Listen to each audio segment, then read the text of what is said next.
एक खूबसूरत सुबह में मिमी चूहिया जागी तो उसने देखा कि उसका पसंदीदा पनीर गायब है।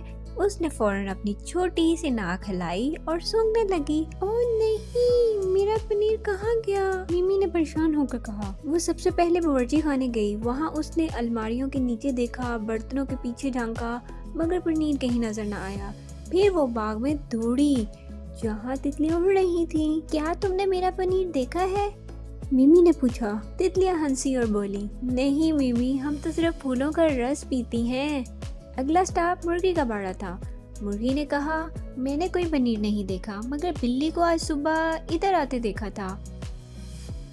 मिमी फौरन बिल्ली के घर की तरफ भागी। बिल्ली आराम से सूरज की धूप में बैठी थी।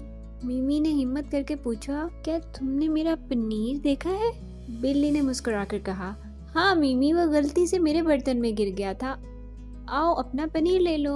मिमी खुशी से उछल पड़ी। उसने बिल्ली का शुक्रिया अदा किया और अपनी पनीर वापस ले ली। उस दिन से मिमी ने फैसला किया कि वो अपना पनीर हमेशा महफूज रखेगी।